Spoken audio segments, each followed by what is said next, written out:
வணக்கம். Steve jobs இளைஞர்களுடைய கனவு நாயகன். எனக்கு உண்மையிலேயே ரொம்ப பிடிக்குங்க அவரை. அதுக்கான ஒரு முக்கியமான காரணம் 1955 அது நான் பிறந்த ஆண்டு, அவர் பிறந்த ஆண்டு. அவர் பிப்ரவரி, நான் வந்து அக்டோபர். இது ஒன்று மட்டும் இல்லைங்க. கலிஃபோர்னியாவில் அவருடைய அந்த கம்பெனிக்கு நான் போயிருக்கிறேன், பார்த்து வந்திருக்கிறேன்.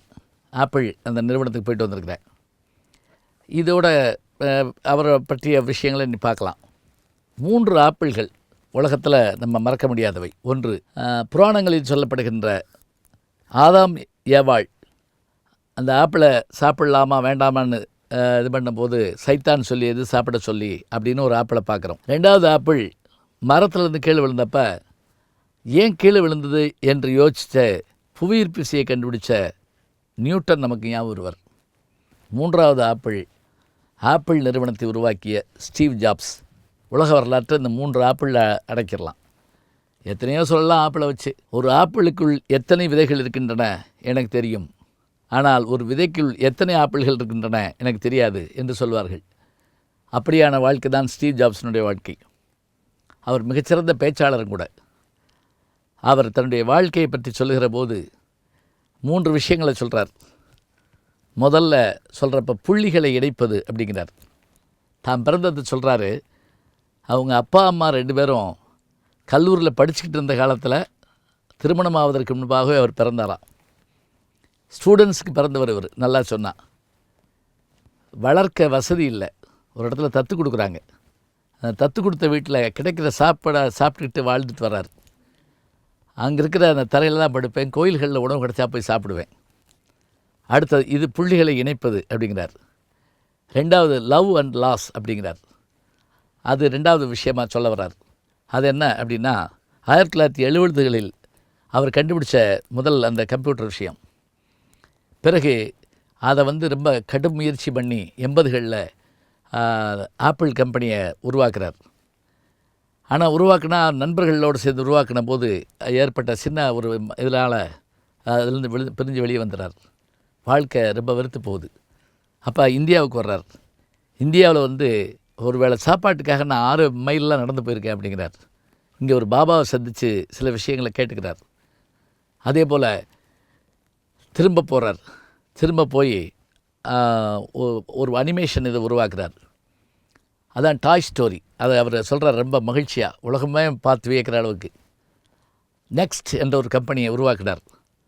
அந்த நெக்ஸ்ட்டுங்கிற கம்பெனி ஆப்பிள் நிறுவனம் வாங்கிச்சு. திரும்ப ஆப்பிள் நிறுவனத்துக்கு போயிட்டார். அப்படி போனபோது தான் அதனுடைய சிஇஓவாக உலகம் முழுவதும் அறியப்பட்டார். அவர் வளர்ந்த வீட்டினுடைய அந்த ஒரு பெண் குழந்தை இவருடைய சகோதரி சொல்லுது, நான் ரொம்ப நாள் கழிச்சு தான் அவர் எனக்கு அண்ணன் தெரியும் அப்படின்னு. ஸ்டீவ் ஜாப்ஸினுடைய அந்த உரை அவர் நிகழ்த்துகிற போது அவர் மேடையில் நடந்துக்கிட்டு வர்றதும் அவர் போட்டிருக்க சட்டையும் அவருடைய பேச்சுகளும் அவருடைய வாழ்க்கை வரலாறு படமாக வந்துச்சு கொஞ்ச நாளைக்கு முதல்ல. ரொம்ப புகழ்பெற்ற படம் அது. சொல்கிறார் ஸ்டீவ் ஜாப்ஸ், ஒவ்வொரு நாளும் இன்று தான் என்னுடைய கடைசி நாள் என்று நினைக்கிற மாதிரி உழைக்கணும் அப்படிம்பார். அதே போல் தான் இன்றைக்கி iPhone 11 வந்துருச்சு. அப்போ எல்லார் கையிலையும் நான் iPhone 6 வாங்கிறதுக்காக நான் கடைக்கு போயிருந்தேன். எங்கேன்னு கேட்டிங்கன்னா அமெரிக்காவில் டாலஸில் இருந்தேன். அப்போ நான் ஏற்கனவே பதிஞ்சுக்கிட்டோம். அன்றைக்கி ஞாயிற்றுக்கிழமையும் கூட கடை இருக்குமோ என்னமோன்னு யோசிச்சுட்டேன். நானும் நண்பர் கால்டுவெல் அவர்களும் மற்றவர்களும் போனோம். பார்த்திங்கன்னா 1 கிலோமீட்டருக்கு அந்த இது நிற்கிதுங்க கூட்டம். அதாவது ஸ்டீவ் ஜாப்ஸினுடைய ஆப்பிள் மீது மக்களுக்கு ஏற்பட்ட அந்த அபிமானத்தை நான் அன்றைக்கி தான் பார்த்தேன். நாங்களும் சந்தோஷமாக வரிசையில் நின்று அங்கே உள்ளே போன உடனே அந்த ஆப்பிள் கம்பெனியை நீங்கள் அமெரிக்காவில் பார்க்கணும். எப்படின்னா அவங்க எல்லாருமே சயின்டிஸ்ட் அப்படிங்கிறாங்க. அங்கே இருக்கிறவங்க விற்பனையாளர்கள்னு அவங்கள சொல்கிறதில்ல.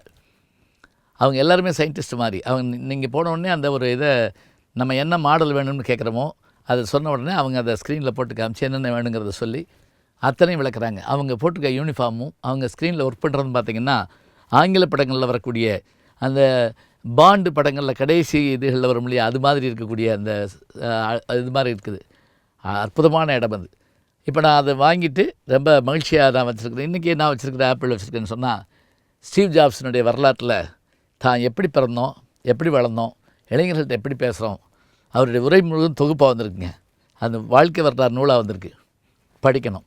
அவர் சொல்கிறாரு, நான் கல்லூரி படிப்பை கூட முழுமையாக முடிக்காதவன், ஆனால் என்னுடைய உழைப்பு எனக்கு வந்து ஒரு பெரிய உற்சாகத்தை கொடுத்ததுங்கிறாரு.